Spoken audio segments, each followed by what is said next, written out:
అందరికీ నమస్కారము. తొలి చూపులోనే మూడవ భాగము. అర్జున్ బెంగుళూరు వచ్చేసి తన పని తాను చేసుకుంటూ ఉంటాడు. రాజుతో ఇంతకు ముందులాగా మాట్లాడటం లేదు. వీకెండ్స్ ఇంటికి రావటం లేదు. కౌసల్య గారు చాలా బాధపడతారు తన కొడుకుని చూసి. ఇలా 6 నెలలు గడిచిపోయాయి. అర్జున్ ఈ 6 నెలల్లో అసలు సరిగా నిద్ర కూడా పోలేదు. ఎప్పుడూ పని చేస్తూనే ఉండేవాడు. ఒకసారి కూడా బెంగుళూరు నుంచి వైజాగ్ రాలేదు. కౌసల్య గారు మాత్రం బెంగుళూరు వచ్చేవాళ్ళు. రాజు అర్జున్‌ని ఎంత మారుద్దామని ప్రయత్నించా ఫలితం లేదు. చిన్నికి పరీక్షలు అయిపోయాయి. ఒక కంపెనీలో ఉద్యోగం వచ్చింది. అది వైజాగ్ అవ్వటంతో కౌసల్య గారికి కాల్ చేసి విషయం చెప్తారు. కౌసల్య గారు ఇద్దరిని వచ్చేసేయమని చెప్పటంతో వైజాగ్ వచ్చి తన అల్లరితో కొంచెమన్నా మార్చిద్ది ఇంటిని. కొన్ని రోజులు ఇంట్లో హడావిడి చేసి జాబ్‌లో జాయిన్ అయ్యి వెళ్ళి తన పని చేసుకుంటూ అలాగే ఇంట్లో తన అల్లరితో రోజులు గడిపేస్తుంది. అర్జున్ కూడా కొంచెం నార్మల్‌గా మారి అందరితో మాట్లాడుతూ ఉన్నాడు. ఒకరోజు ప్రభాకర్ గారికి రఘురాం నుంచి ఫోన్ వచ్చింది. రఘురాం ఫోన్‌లో విషయం చెప్పి అర్జున్ నంబరు తీసుకున్నాడు. అర్జున్‌కి ప్రభాకర్ గారు ఫోన్ చేసి నంబరు రఘురాం పెదనాన్నకి ఇచ్చాను. నీతో ఏదో పని ఉందంట అని చెప్తారు. అర్జున్ రఘురాం పెదనాన్న నాతో ఏం మాట్లాడతాడు? నాతో ఏం పని ఉంది ఆయనకి అని ఆలోచిస్తూ వరండాలో కొత్తగా తెచ్చిపెట్టిన మొక్కల దగ్గరకు వెళ్లి అలా ఆలోచిస్తూ ఉన్నాడు. అక్కడికి వచ్చిన రాజు, ఏరా బావా! ఏం ఆలోచిస్తున్నావు? ఇంకా ఏమీ మొక్కలు మిగిలిపోయాయి అని ఆలోచిస్తున్నావా? నా వల్ల కాదురా! మొన్న నువ్వు నా చేత మోయించి పైకి తెప్పించినప్పుడు వచ్చిన నొప్పి ఇప్పటికీ పోలేదురా! అర్జున్ ఆపరా నీ ఓవరాక్షన్. అది కాదు. నాన్న నా నంబరు రఘురాం పెదనాన్నగారికి ఇచ్చాడు. ఎందుకు అని ఆలోచిస్తున్నా. సరే పద బయటికి పోయి పారడైజ్‌లో బాగా తిందువు అని అంటాడు. ఒరేయ్! నీకు ఆ ప్లేస్ తప్ప ఇంకేమీ కనిపించదా? అక్కడ తిని తిని ఇలా పందిలా అయ్యావు. ఈరోజు నేను తీసుకెళ్తా మూసుకొని నాతో రా. ఎక్కడికి తీసుకెళ్తానో అక్కడికి. అక్కడే తినేసి వద్దామని అంటాడు. ఆ రోజు రాత్రికి రాజుకి వాళ్ళ అమ్మ ఫోన్ చేసి మీ నాన్నకి ఆరోగ్యం బాగోలేదు అని రమ్మని చెప్తారు. రాజు ఉదయాన్నే వైజాగ్ వెళ్ళిపోతాడు. అలా 2 రోజులు గడిచిన తర్వాత అర్జున్‌కి కొత్త నంబర్ నుంచి ఫోనొచ్చింది. ఎవరిది ఈ నంబర్ అనుకోని ఎత్తి హలో అంటాడు. అవతల వాళ్ళ గొంతు విని వీడేంటి నాకు ఫోన్ చేశాడు? ఆ! చెప్పు విక్రమ్ ఏంటి విషయం? నేను రేపు బెంగుళూరు వస్తున్నాను. నాకేమో కొత్త. నువ్వక్కడే ఉంటున్నావు కదా! వచ్చి తీసుకెళ్తావా? అక్కడికి వచ్చాక నీకు విషయం చెప్తా అని అర్జున్ సమాధానం కోసం చూస్తున్నాడు. అర్జున్ సరే నేను వచ్చి నిన్ను రిసీవ్ చేసుకుంటా. ఎన్నింటికి వస్తున్నావు చెప్పు? అక్కడికి వచ్చి నిన్ను తీసుకొని వెళ్తా అని చెప్పి ఫోన్ పెట్టేస్తాడు. వీడేంటి ఇక్కడికి వచ్చి విషయం చెప్తా అంటాడు. ఏం పని పడిందో వెధవకి అనుకోని పడుకుంటాడు. ఉదయాన్నే లేచి విక్రమ్‌ని రిసీవ్ చేసుకోవటానికి వెళ్తాడు. విక్రమ్ దిగే ప్లేస్ పక్కనే అవ్వడంతో కారు కాకుండా నడుచుకుంటూ వస్తాడు. అక్కడికి రాగానే చూసి షాక్ అవుతాడు. విక్రమ్‌తో పాటు అతని భార్య సంధ్య, అర్జున్ ప్రేమించిన అమ్మాయి కూడా ఉంది. ఉదయాన్నే మొత్తం మంచు అవ్వటంతో సంధ్య చీరని పూర్తిగా కట్టుకొని నుంచుంది. అలా నడుచుకుంటూ వీళ్ళ దగ్గరికి వచ్చి చూస్తే చాలా లగేజ్ ఉంటుంది. విక్రమ్‌ని పలకరించి సంధ్య వైపు చూస్తూ ఉంటాడు. విక్రమ్ 2 బ్యాగులు పట్టుకొని మిగతాది మొత్తం సంధ్యని మోయమంటాడు. అర్జున్‌కి తన మీద తనకే కోపం వస్తుంది. కారు తీసుకొని రానందుకు. వెంటనే విక్రమ్ మీరిక్కడే ఉండండి. ఇల్లు పక్కనే కారు తీసుకొని వస్తా అని చెప్పి పరిగెత్తుకుంటూ వెళ్ళాడు. కార్ కీస్ రూమ్‌లో ఉన్నాయి. లిఫ్ట్ పైనుంచి రావాలి అని గబగబా మెట్లు ఎక్కుతాడు. తను ఉండేది చివరి అంతస్తు. అది 12వ ఫ్లోరు. అన్ని మెట్లు ఎక్కి రూమ్‌లోకి వెళ్లి కీస్ తీసుకొని లిఫ్ట్‌లో కిందకి వచ్చి స్పీడ్‌గా కార్ తీస్తాడు. విక్రమ్ కార్ రాగానే ఎక్కి కూర్చుంటాడు. సంధ్య మొత్తం బ్యాగులను సర్దాలి అని తెలిసి సంధ్యకి సహాయం చేద్దామని దిగుతాడు. తను ఒక్కతే అన్నిటినీ బాగా లేపలేక పడుతున్న అవస్థ చూస్తూ విక్రమ్‌ని తిట్టుకుంటాడు. అర్జున్ వెళ్లి సంధ్య గారు నేను తీసుకొస్తాను మీరు వెళ్ళండి అని అంటాడు.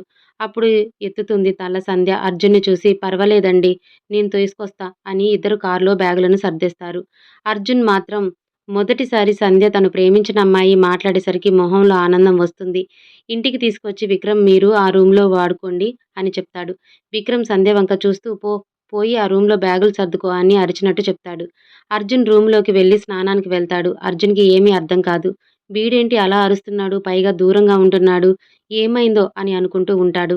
విక్రమ్ ఫ్రెష్ అయ్యి వచ్చి అర్జున్ నీతో మాట్లాడాలి అని అంటాడు. అందుకు అర్జున్ ముందు మీరు బ్రేక్‌ఫాస్ట్ చేయండి అని వంటగదిలోకి వెళ్లి వేడివేడిగా దోసెలు వేసి తీసుకొస్తాడు. విక్రమ్‌కిచ్చి సంధ్యకి ఇవ్వాలని వెళ్తూ ఉంటే సంధ్యనే ఎదురు వచ్చి అయ్యో! మీకెందుకు శ్రమ నేను చేసేదాన్ని కదండీ! అంటుంది. అర్జున్ పర్వాలేదు మీరు తినండి అని ప్లేట్ ఇస్తాడు. సంధ్య తీసుకొని తన రూమ్‌కి వెళ్ళిపోతుంది. అన్నీ అయిపోయాక అర్జున్ విక్రమ్‌తో చెప్పు. విక్రమ్ ఏంటి విషయం అని అంటాడు. విక్రమ్ సంధ్యకి ఇక్కడ ఉద్యోగం వచ్చింది. తనని ఇక్కడ ఎక్కడ పడితే అక్కడ ఉంచలేను కదా! అందుకని కొన్ని రోజులు నీతో పాటు ఇక్కడే ఉంటుంది అని నేను అప్పుడప్పుడు వస్తా అని చెప్తాడు. అర్జున్‌కైతే గుండె చాలా గట్టిగా కొట్టుకుంటుంది. సరే దానిదేముంది? తనకి అభ్యంతరం లేకపోతే ఎన్ని రోజులు కావాలంటే అన్ని రోజులు ఉండొచ్చు అని అంటాడు. విక్రమ్ థాంక్స్ అర్జున్. అలాగే తనని కంపెనీలో జాయిన్ అయ్యే వరకు చూసుకో. నేను ఈరోజే వెళ్ళాలి. అక్కడ పనులన్నీ వదిలేసి వచ్చా అంటాడు. సరే తనకి అన్నీ దగ్గరుండి చూస్తా అని చెప్పి బయటికి వెళ్తాడు. ఈ విషయం అమ్మకి ఫోన్ చేసి చెప్పాలని ఆత్రంగా ఫోన్ చేసి అమ్మా అని అంటాడు. ఇన్ని రోజులకి తన కొడుకు గొంతులో ఆనందం చూసిన కౌసల్య గారు ఏంటి కన్నయ్య చాలా ఆనందంగా ఉన్నావు అని అంటాడు. అర్జున్ కౌసల్య గారికి జరిగిన విషయం మొత్తం చెప్తాడు. కౌసల్య గారు సరే కన్నయ్య జాగ్రత్తగా చూసుకో. నేను వీలు చూసుకొని వస్తా అని అంటారు. ఇన్ని రోజులకి తన కొడుకు గొంతులో ఆనందం చూసి సంధ్యనే నా కొడుకు ఆనందంగాని వాడికి అది జీవితాంతం దొరకదు అని బాధపడతాడు. ఇంటికి వచ్చిన అర్జున్ బయట ఉండగానే లోపల మాటలు వినపడతాయి. విక్రమ్ సంధ్యతో ఇక్కడ నువ్వు జాయిన్ అయిన వెంటనే నాకు నీ కార్డు, బ్యాంక్ అకౌంట్ అన్నీ పంపించాలి అని కఠినమైన గొంతుతో అంటాడు. అర్జున్‌కి కొంచెం కొంచెం అర్థమయ్యి వీడు మారడు అని కావాలనే విక్రమ్ అని పిలుస్తాడు. విక్రమ్ బయటికి వచ్చి చెప్పు అర్జున్ అంటాడు. భోజనానికి మనం బయటికి వెళ్దాము. పక్కనే మంచి రెస్టారెంట్ ఉంది అంటాడు. అందుకు విక్రమ్ లేదు అర్జున్ నేను ఇప్పుడు బయలుదేరుతున్నా. చెప్పా కదా! అక్కడ పనులు ఉన్నాయి అని అంటాడు. అర్జున్ సరే అని విక్రమ్‌ని తీసుకొని బస్ స్టాప్‌లో దింపేస్తాడు. ఇంటికి వచ్చేసరికి వంటగదిలో అన్నీ సర్దుతున్న సంధ్యని చూసి చాలా ఆనందపడతాడు. అంతలోనే తను వేరొకరి భార్య అని తెలిసి కళ్ళనీళ్లతో అలానే చూస్తూ ఉంటాడు. అన్నీ సర్దేసి వెనక్కి చూసింది సంధ్య. అర్జున్ ఏదో ఆలోచిస్తున్నట్టు కనిపిస్తాడు. ఏవండీ అని పిలిచేసరికి ఈ లోకంలోకి వచ్చి సంధ్య వైపు చూస్తూ చెప్పండి అంటారు. సంధ్య అర్జున్‌తో మీరు నన్ను అండి అని పిలవకండి. సంధ్య అని పిలవండి అని అంటుంది. అందుకు అర్జున్ కూడా మీరు నన్ను అర్జున్ అని పిలవండి అని ఇప్పటి నుండి మనం ఫ్రెండ్స్ అని చెయ్యి ముందుకు చాపుతాడు. సంధ్య కూడా సరే అని చెయ్యి ఇస్తుంది. ఆ రోజు మొత్తం అర్జున్ చాలా సంతోషంగా ఉంటాడు. రాత్రికి భోజనాలు అన్నీ అర్జునే తయారు చేయటంతో సంధ్య అనుమానంగా అర్జున్ వైపు చూస్తూ ఉంది. అర్జున్ నవ్వుతూ మీకేమీ భయం లేదు. నేను బాగానే చేస్తా. ధైర్యంగా తినండి అని అంటాడు. సంధ్య అర్జున్ చేసిన వంట రుచి చూస్తూ చాలా బాగా చేశారు అని అంటుంది. అర్జున్ చాలా థాంక్స్ నా వంట నచ్చినందుకు అని అంటాడు. స్నేహితుల మధ్య థాంక్స్‌లు అవసరం లేదు అని సంధ్య తిని తన ప్లేట్‌తో లెగిస్తుంది. సంధ్య వరండాలోకి వచ్చి ఆ మొక్కలను చూస్తూ నవ్వుతుంది. ఏంటండి మీలో మీరే నవ్వుకుంటున్నారు అంటూ వచ్చి వెనక నుంచొని అడుగుతున్న అర్జున్‌ని కోపంగా చూస్తూ మళ్ళీ అండి అంటున్నారు అని అంటుంది.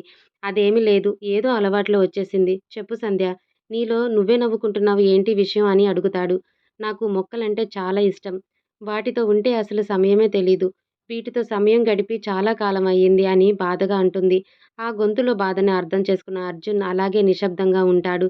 కొంతసేపటికి మామూలుగా ఉన్న సంధ్య అర్జున్‌తో మీరు పడుకోండి నేను వీటితో కాసేపు మాట్లాడేసి వస్తా అని అంటుంది.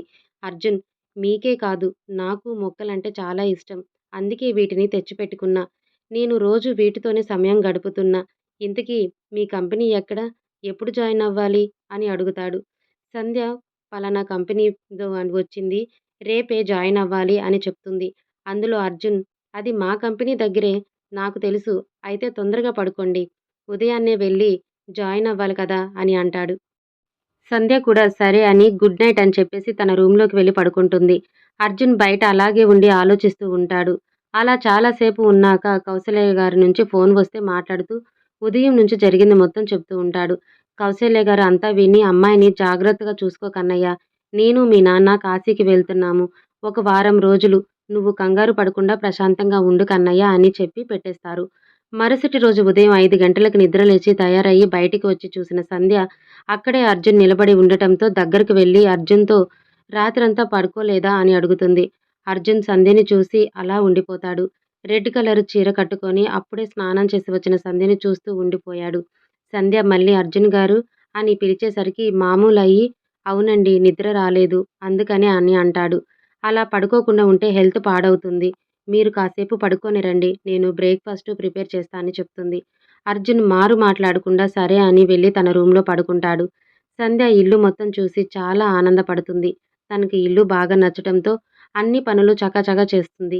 ఇల్లు మొత్తం చిమ్మేసి నీళ్లతో కడుగుతుంది. 8 గంటలకి నిద్రలేచిన అర్జున్ టైం చూసుకొని ఆలస్యం అవటంతో గబగబా తయారయ్యి బయటికి వచ్చి చూసి ఆశ్చర్యపోతాడు. ఇల్లు మొత్తం చాలా చక్కగా ఉంది.